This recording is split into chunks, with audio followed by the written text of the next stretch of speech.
Hoje nós iremos estudar o capítulo 6, praticar o que pregamos. Não temos mais super apóstolos. Aqui deu uma enroscada, né? Não temos mais super apóstolos. E por que ele tem essa ideia? Você já viu como que hoje existe, e parece que ele escreveu isso aqui bem para hoje mesmo, né? Uma corrida atrás de personalidades. Pensa assim, veja o que tem hoje de influência nas mídias sociais, por exemplo. Os influencers, né? Os influencers, os youtubers, né? As pessoas que trabalham com as redes sociais, fazem propaganda de material, testam coisas e influenciam pessoas. Milhares e milhares de pessoas, tem deles que tem milhões de pessoas que seguindo ele no YouTube, no Facebook, no Insta, no Telegram, né, no X, né, agora, né, não tem mais Twitter, né, mas no X e assim por diante. Quantas pessoas tem? Quantas pessoas escutam alguns pregadores até de linha reformada, que não são muito bons, são pessoas abençoadíssimas, usadas por Deus de forma muito abençoada, né? Aí nós tem lá o Hernandes, tem Augusto Nicodemos, Paulo Júnior, né? O Arival, que está lá na igreja de Pinheiros, até recebi bastante pedido de oração a ele, recebi informação direto dele também. Essa semana eu coloquei no nosso grupo de oração lá da igreja e assim por diante. Como que nós temos vivido tempos que há uma corrida por mensagens e assim por diante. E isso, num certo ponto, é muito bom, porque tem o quê? Tem as informações que chegam até a gente. Tem as informações que chegam até nós. Mas o grande problema é quando essas ações ela é dada para supervalorizar ou colocar o João, Francisco, o Antônio num pedestal maior do que Cristo, num lugar aonde o personagem é a pessoa central, o personagem é aquele que leva multidões, né? Até o próprio livro ele fala assim, quando alguém pergunta de que igreja que ele é, eu sou da igreja do pastor fulano de tal. Eu sou da igreja do pastor tal. Mas calma aí, pastor tem igreja, né? Foi ele que pagou com o seu sangue para comprar a igreja. Foi ele que deu o sangue precioso que não tinha mácula, não tinha pecado, não tinha mancha de pecado. É ele. Não foi ele, foi Cristo Jesus. A igreja não é do personagem. A igreja não é do pastor. A igreja não é, por mais que nós temos carinho, né, por mais que temos respeito à história dos pastores que passaram em nossas vidas, né, a igreja não é dele. E aqui nós temos, né, na nossa história, um grande pastor, o reverendo Oscar Chaves. No grande ABC nós temos o reverendo Milton, que foi e que marcou muito o grande ABC, as nossas igrejas aqui no ABC. E foram pastores abençoadíssimos, usados por Deus na sua época. Mas acontece que, contudo, porém, que a igreja não é deles. E prova disso que a igreja está caminhando, né, pós eles também, porque se a igreja fosse deles, poderia morrer pós eles, né? Eles foram, aí a igreja acabava. Não, pelo contrário, a igreja de Cristo Jesus foi ele que pagou com o seu precioso sangue. E houve-se lá nos Estados Unidos, né, ele trabalha isso na parte da introdução do livro, uma corrida para tirar a força de personalidades, para que os Estados Unidos, por exemplo, não fosse liderado por pessoas, mas fosse liderado por leis. Ok, isso é bom? É muito bom, é fantástico, né? O princípio da democracia é esse, o princípio de que a lei lidera para todos, e a lei é igual para todos, tanto para o Toniel, para o João, para o Valdemir, para o Marcos, para o Sérgio, a lei é igual para todos, pelo menos assim deveria ser, né? Pelo menos assim deveria ser, né? Algumas vezes não é. Mas isso trouxe também um mal. Qual que é o mal? O mal que muitas vezes as pessoas vão para a anarquia, no caso dos Estados Unidos não foi essa a consequência, mas foi a liberdade, num certo ponto, sendo colocada, e aí não é o mal, né? Mas o mal não é a liberdade, né? A liberdade é sempre boa, né? A liberdade não é ruim, a liberdade é boa. Mas a libertinagem também, ela surgiu pós isso aí. E agora não é mais um que manda, mas a lei manda para todos. Então, a questão aqui posta é que nossa fé, ela é com base em Cristo Jesus e não nas pessoas. Cristo Jesus é a nossa fé e a centralidade da nossa fé. E é interessante, né, e ele vai até citar isso no livro, que a igreja, ela não vive e ela não é uma democracia. A igreja não é uma democracia. Pastor, não é uma democracia? Não. Nós temos um rei. É um reinado. Algo que se assemelha mais à igreja não é democracia. É um reinado. Mas nós temos poder de voto, decidimos quem que nós vamos eleger como presbítero, como diácono, como pastor. Não é uma democracia? Dependendo da tua visão. Dependendo. Por quê? Porque nós queremos que Deus que direciona a Assembleia para fazer aquilo que Ele quer, não é isso? Então, a Assembleia, ela é direcionada por Deus, você é direcionado por Deus. Quando você escreve o nome lá, não foi por um simples querer teu, foi por um toque divino em você. Então, você é direcionado a isso, a uma decisão do Senhor. Então, Deus, Ele governa as nossas vidas, de governar como rei, e rei soberano que está sobre cada um de nós. Para quê? Para que não a minha vida seja exaltada, mas o Senhor Deus seja exaltado em minha vida e através da minha vida. E isso é um fator importantíssimo no reino do Senhor Deus, que nós devemos praticar.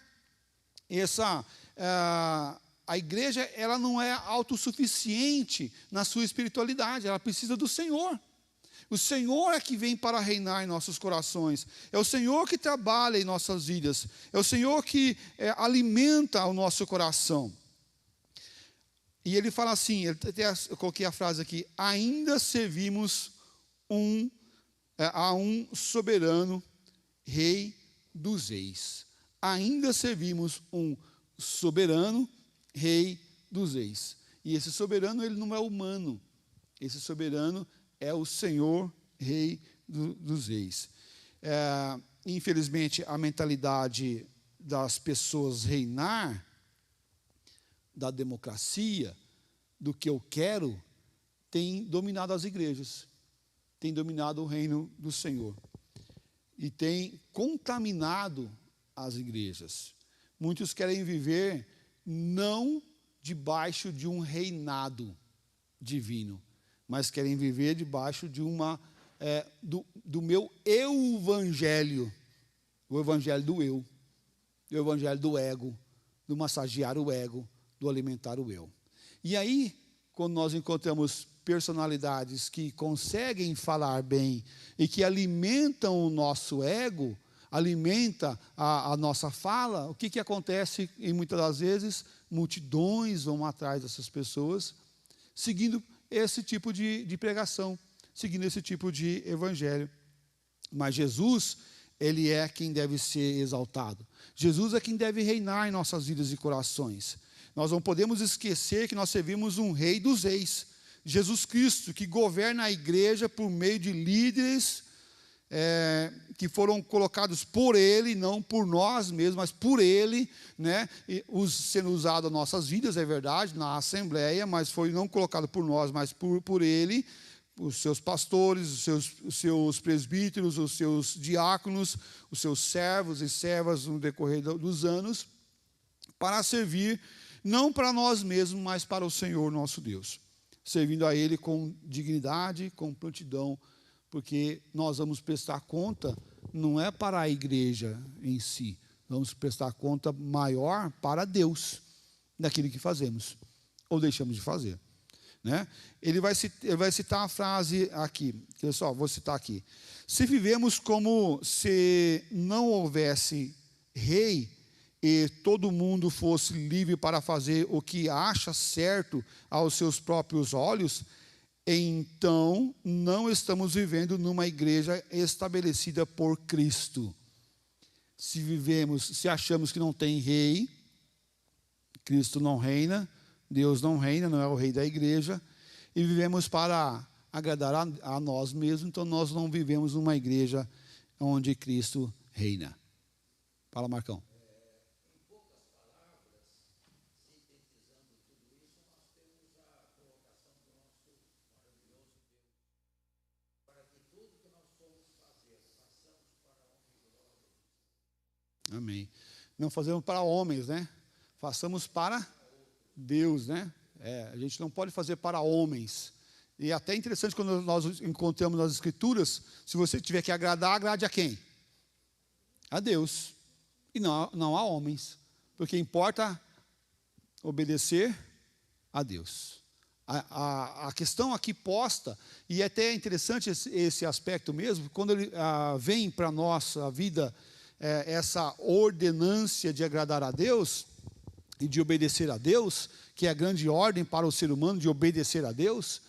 Quando nós fazemos a nossa pública profissão de fé aqui na igreja, como eu falei que no dia 3 vai ter profissão de fé e batismo, aqueles que fazem a sua pública profissão de fé, que declara a sua fé perante a igreja e perante o Senhor Deus, declara obediência aos líderes da igreja, pastores, presbíteros e diáconos. Mas tem uma condicionante. Não é uma liderança às cegas, que ele vai obedecer, não importa o que aquela pessoa falar ou fazer. Não é isso. A condicionante é desde que esses líderes se mantenham fiéis às Sagradas Escrituras.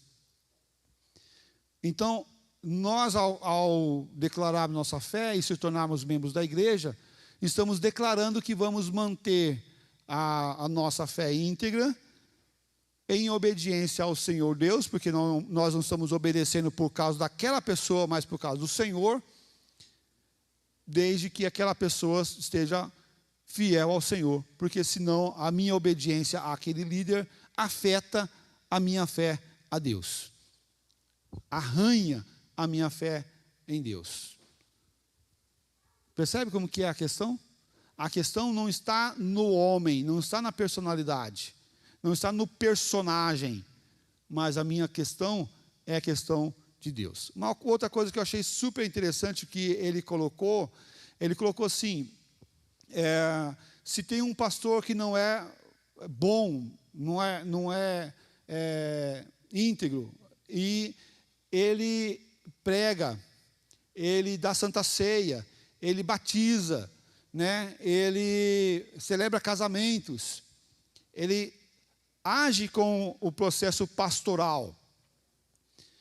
E não é porque ele veio a pecar, ou veio a abandonar a fé, deixar a fé, é que todas as mensagens que ele pregou, todos os batismos que ele celebrou, toda a santa ceia que ele ministrou, todo o casamento que ele celebrou, não vale mais.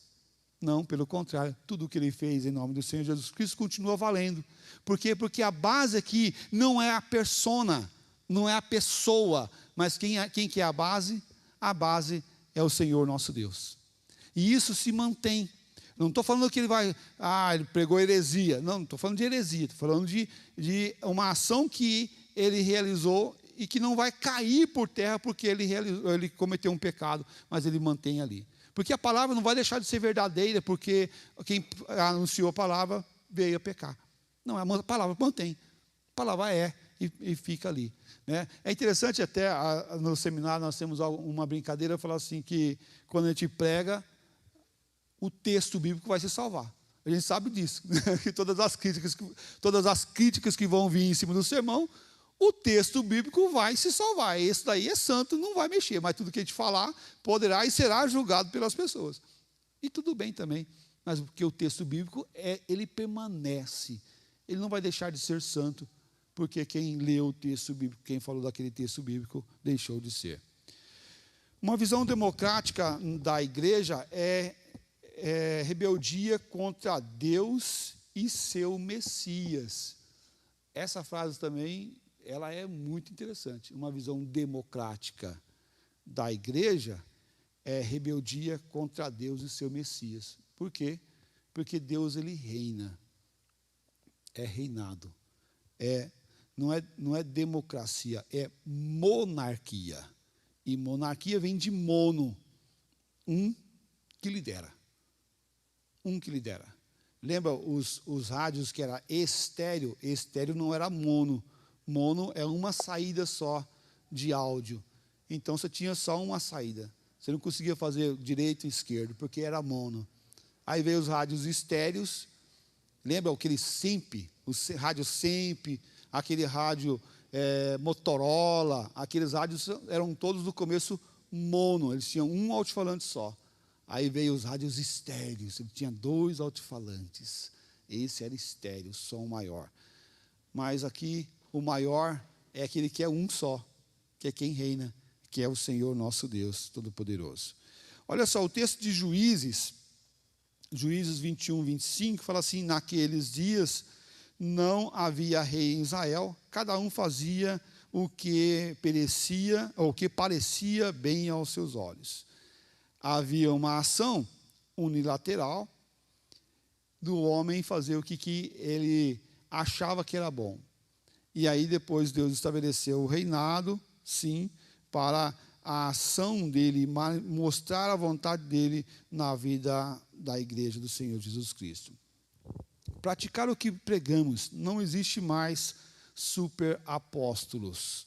Olha só, né, voltando, citando o nosso tema aí, né? Paulo viveu esse aspecto no começo da igreja primitiva ali, onde a igreja está sendo implantada, estabelecida naquele momento da história. E assim como nós observamos esse cuidado divino lá no passado, nós também podemos observar o cuidado divino do Senhor hoje para nossas vidas. Vamos observar aqui o texto de 2 Coríntios 4, versículo 5. 2 Coríntios 4, 5.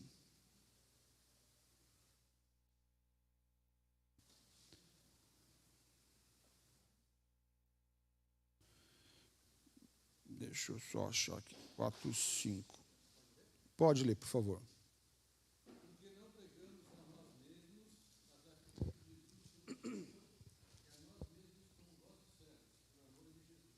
Muito bem. Então, olha só. Nós não pregamos a nós mesmos, mas a Cristo. Então, a persona que deve ser, está em vista, está em evidência, não é quem fala, mas é de quem nós falamos. Falamos de Cristo e anunciamos Cristo. Esse é um aspecto importantíssimo. Cristo é o centro da vida. Cristo é o nosso maior tesouro, e que nós anunciamos Ele ao pregarmos, a anunciar essa verdade. O tesouro é o ministério do Evangelho, e não quem ministra o Evangelho.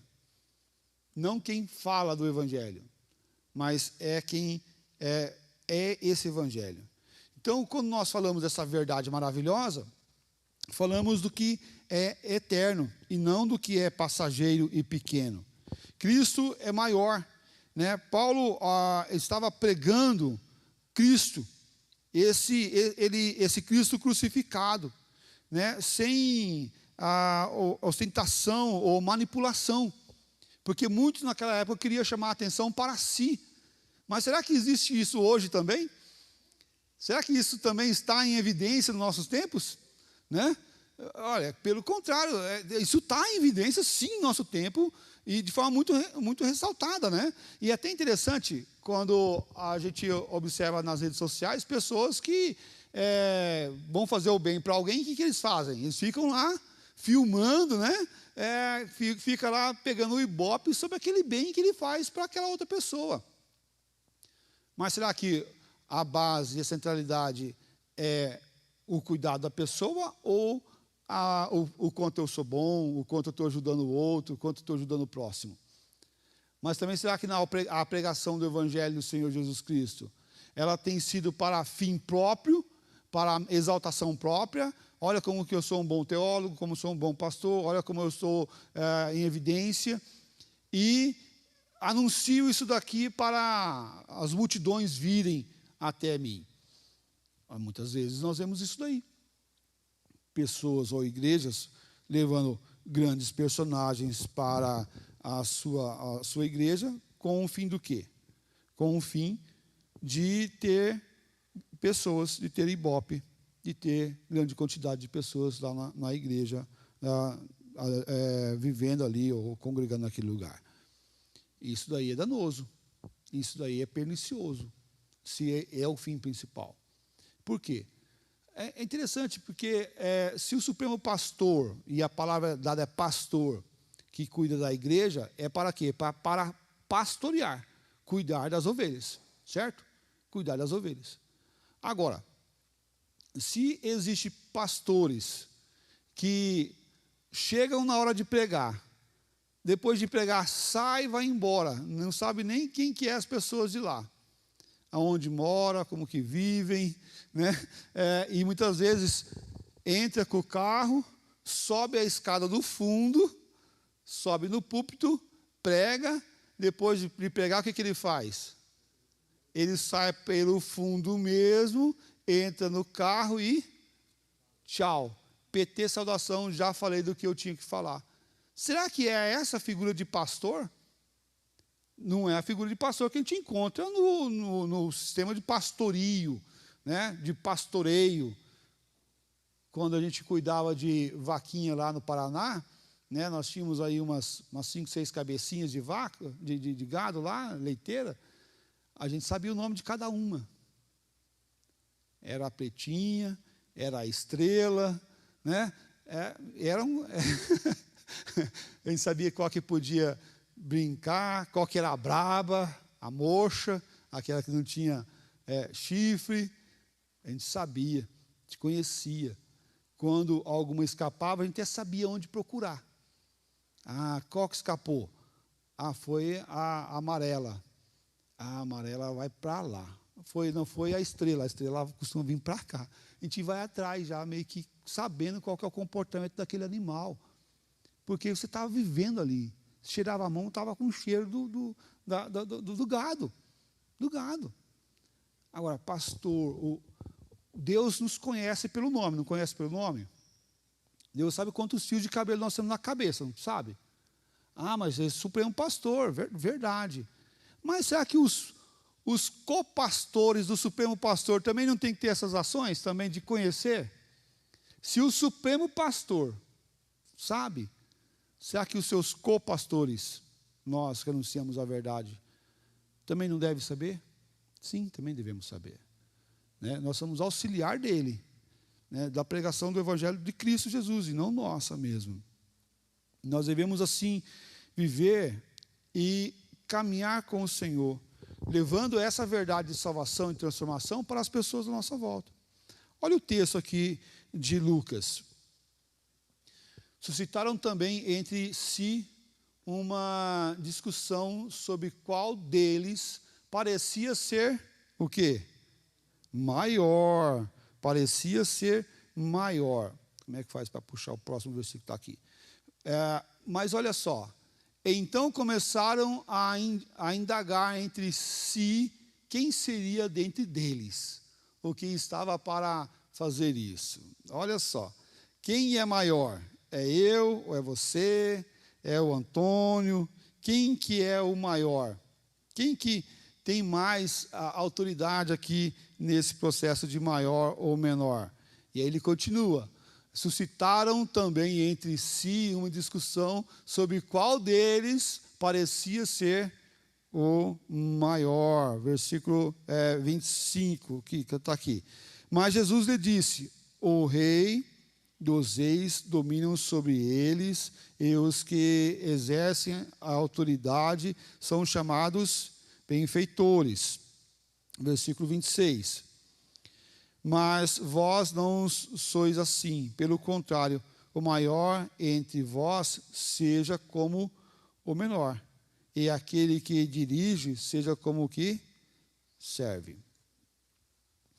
Por que ele está falando isso? Porque no cristianismo e em Cristo, o maior não é quem está sentado à mesa, mas o maior é quem está servindo. Na nossa concepção humana, quem que é o maior? É quem está sendo servido. Quem está sendo servido é o maior. É ele que está bancando a festa, né? Ele que está pagando tudo, então ele está sendo servido. Está todo mundo servindo ele. Ele é o centro. Não, no cristianismo, o maior é quem está servindo. É quem está fazendo, quem está caminhando ali, quem está labutando, trabalhando. Para quê? Para servir aqueles que o Senhor Deus convidou para a festa. E isso é muito importante para nós pensarmos. Porque se nós somos esses que servem, como vamos servir? Vamos servir com o ego próprio, né? Eu tenho que aparecer, eu tenho que ser. Não, nós servimos para o Senhor. Cuidando de quem? Do Senhor? Ele não precisa da gente, não, gente. Ele não precisa de um prato de lasanha que a gente faz, não. Ele não precisa de picanha, não. Né? Ele não precisa de pé, né? Não precisa de nada disso. O que o Senhor Deus precisa? O que você pode dar que Deus precisa, Cris? Precisa da minha vida. Né? Quem que é a tua vida? Né? Quem que é a tua vida? Né?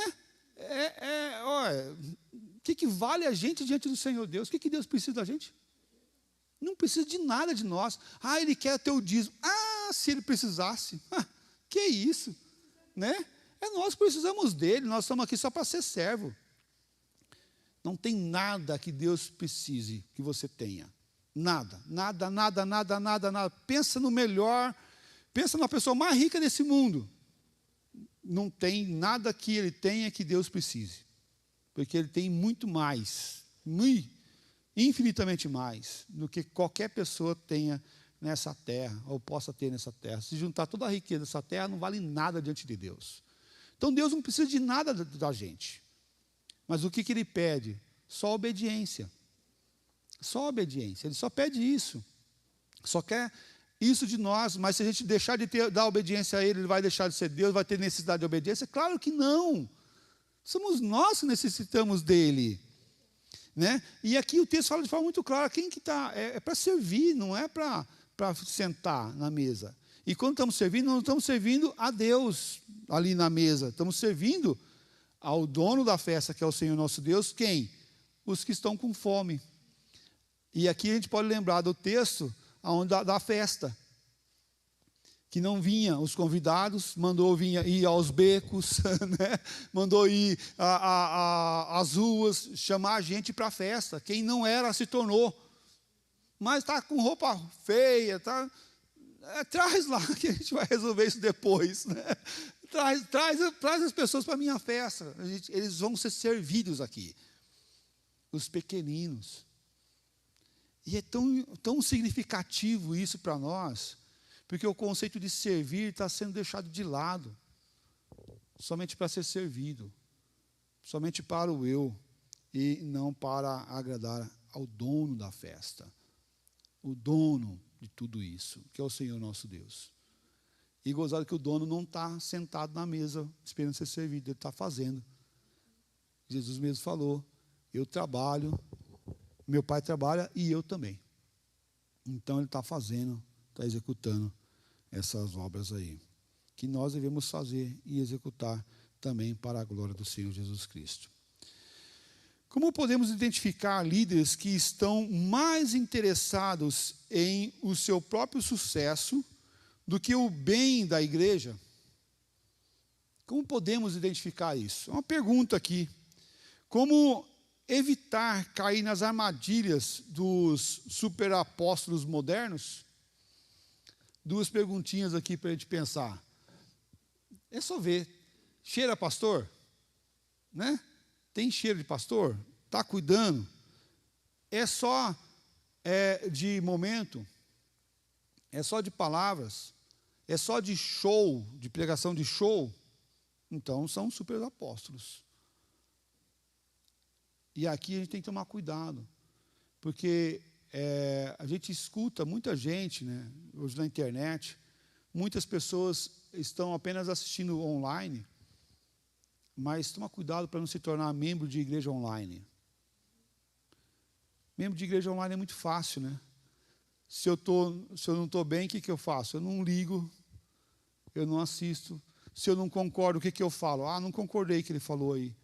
Mas é muito fácil concordar de longe, né? É difícil é sentar lá do lado para não concordar, né? Estar do lado, receber puxão de orelha do lado.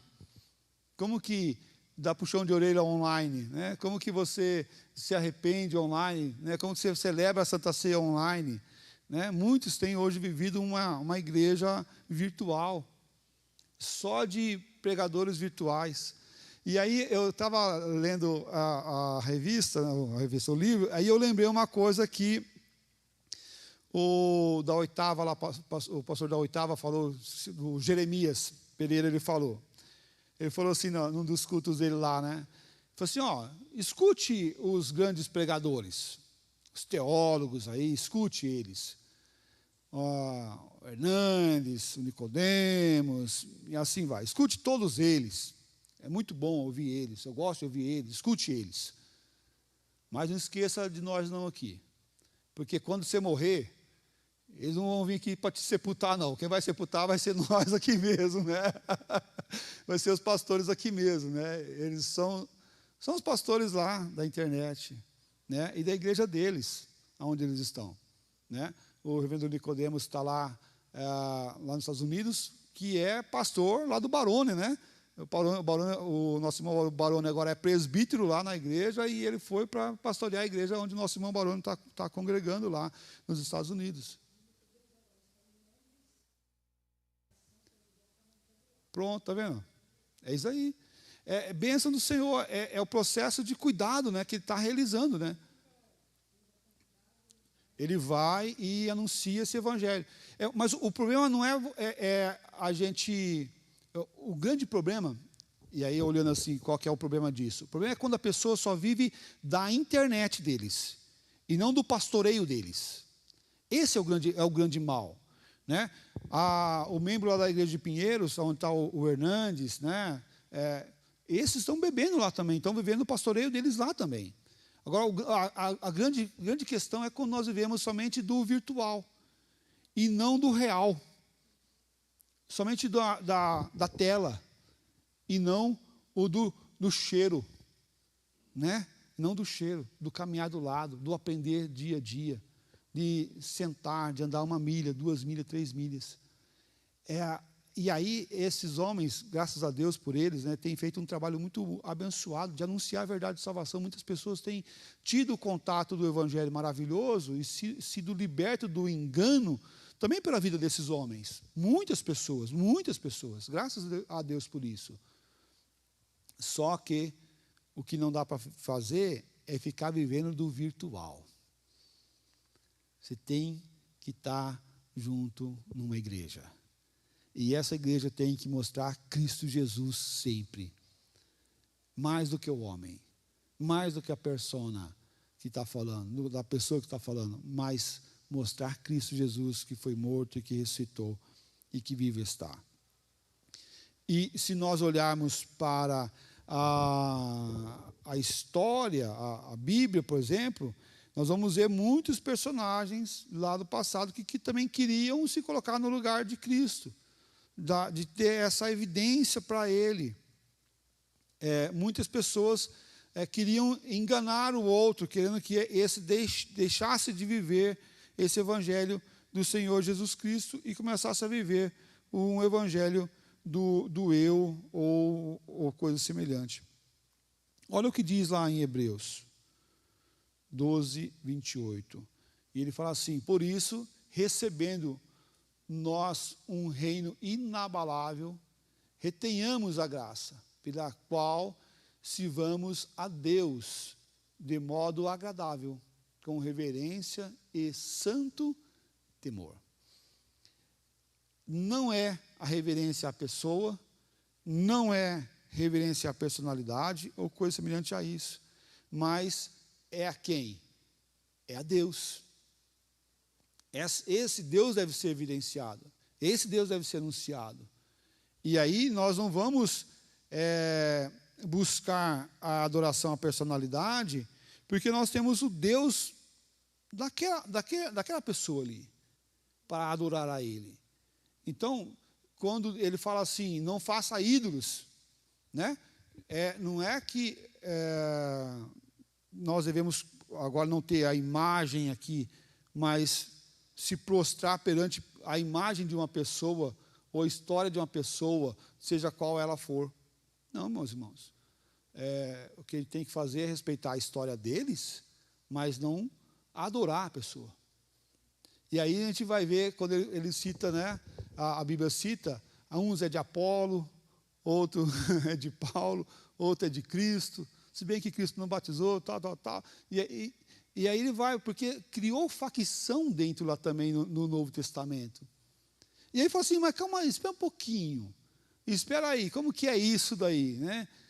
Será que hoje também nós podemos cair o risco de dizer, eu sou da igreja do Oscar Chaves, eu sou da igreja do Nicodemo, sou da igreja do Otoniel, eu sou da igreja do Bruno, eu sou da igreja do Amós, né? Eu sou de que igreja?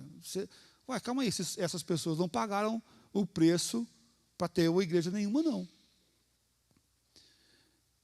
Essa semana agora eu fui visitar uma pessoa, a pedido de um irmão, um pastor, né, que não ia conseguir visitar essa pessoa, e ela estava no hospital, e a pedido dele, eu fui fazer uma visita pastoral para ela. No princípio estava na UTI, depois estava na enfermaria, e aí eu consegui visitar ela na enfermaria, porque eu fui quando ela estava na UTI na terça-feira, mas como tinha acabado a energia lá, estavam sem comunicação interna, não dava para anunciar que precisava, alguém queria visitar, e pediu a liberação lá da UTI, não dava para fazer isso. Eu tive que voltar no outro dia, assim por diante. Mas, enfim, consegui visitar na terça-feira. E aí, quando eu estava visitando a pessoa, ela falou assim, eu tenho uma igreja. Você tem uma igreja? Como assim? Aí eu comecei a perguntar para ela é bispa. É bispa, ela tem uma igreja. A igreja dela. O pastor sei o quê, que a pastora sei o quê, está lá cuidando da igreja para mim nesse tempo que eu estou internado. Eu falei, caramba, meu, que coisa, né? Abre-se igreja, né, como se fosse uma questão simples aí. E é isso mesmo. Mas ter igreja, como assim? Isso é possível, José? É possível, é um CNPJ. Para os homens é possível. Mas a igreja espiritual é dela? De forma nenhuma. De forma nenhuma, como também a igreja presbiteriana Maranata não é do conselho, não é do pastor. Ela é de Cristo. E se não for Cristo em nós, o que vai ser? Não tem ponto.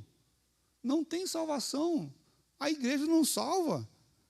Eu, como igreja, eu sou salvo pelo Deus da igreja e não a igreja. Os da congregação cristã crê que a graça de Deus vem para a pessoa através da igreja. A igreja é a manifestação da graça. E por isso que muitos não conseguem sair da igreja, porque vai perder a graça, vai perder a salvação. Se sai da igreja, perde a salvação.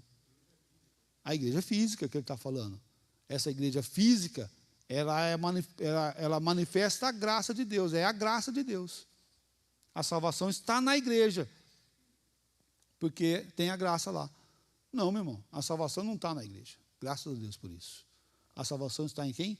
Em Cristo Jesus, que morreu pela igreja, para salvar a igreja invisível que sou eu e você. Esse templo aqui, essa construção, olha, quando Cristo vir, ela vai ficar aqui, ela não vai subir. ela vai ficar aqui. Esses bancos, está vendo aí? Aproveita para sentar agora. Né? Aproveita para agora, porque depois, quando Cristo vir, isso aqui, ó, não tem mais valor nenhum. É bom, né? Seria bom colocar uma almofadinha no banco, né? Já foi feito estudo para isso daí, mas, rapaz, olha, tudo que a gente vai fazer vai muito dinheiro, hein?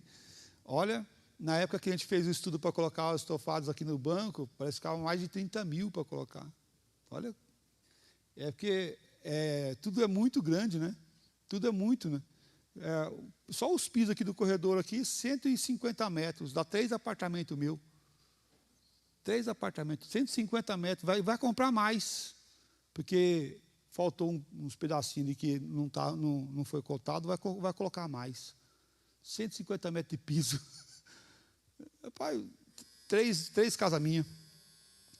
E aí, quando nós observamos a igreja invisível, que é essa que Cristo morreu para salvar, nós devemos desviar da personalidade.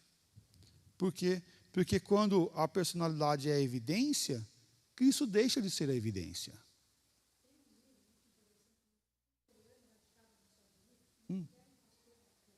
Não quero pastor bacana. Eu vou dar uma olhada. Pronto. Não quero pastor bacana. Que é um pastor, né? Só isso. Né? É por aí. Não, e aí, a gente vai observar dentro desse processo de heresia, né? Já caminhando para a nossa conclusão, dentro desses super pastores, desses super personalidades, nós vamos ver que eles são bispos, né? Que manda. O pastor me colocou no banco. Calma aí, o pastor colocou você no banco? Ele tem poder para isso?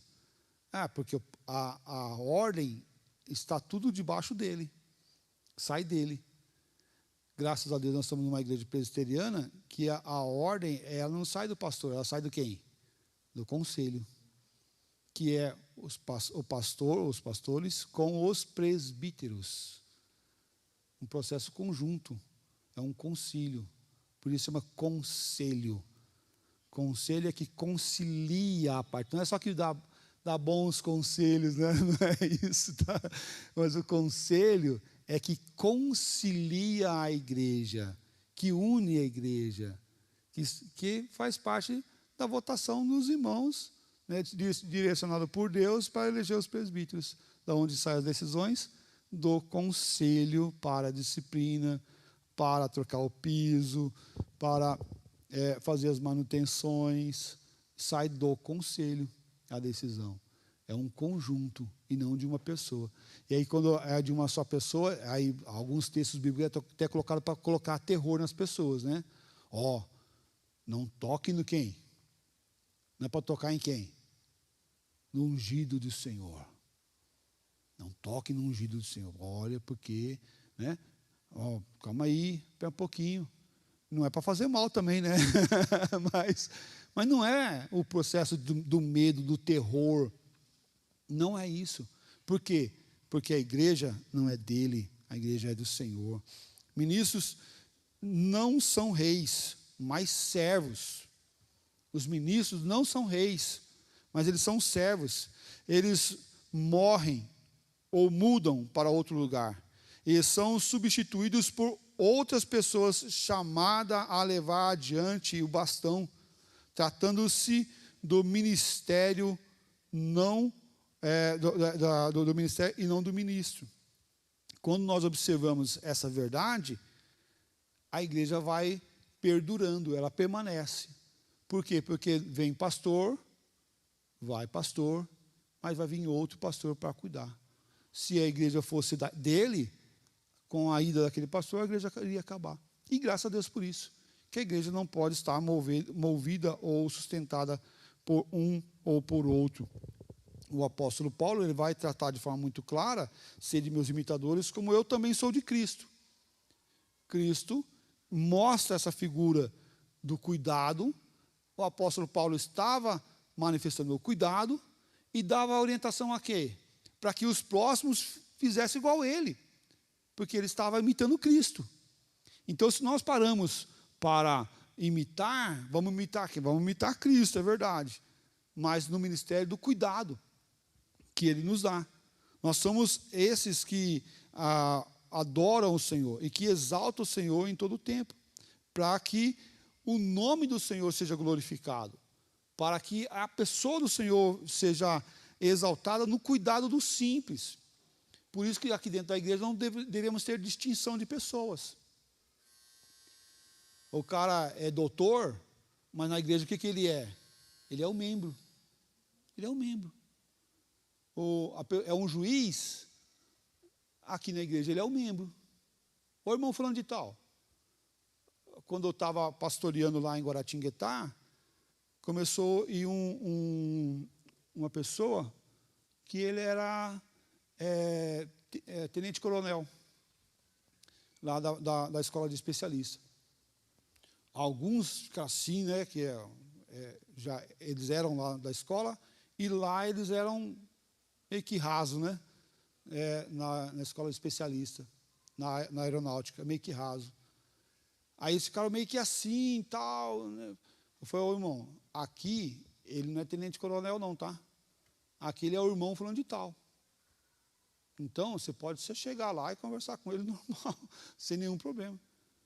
E ele deveria ser tratado assim, como irmão fulano de tal. Igual aquele que era só um soldado raso.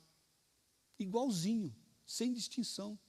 Por quê? Porque Deus não faz distinção de pessoa. Não pode ter diferença do dízimo do fulano, que dá 5.000, para o dízimo do ciclano, que dá 100. Qual que é a mesma coisa do outro? É dízimo.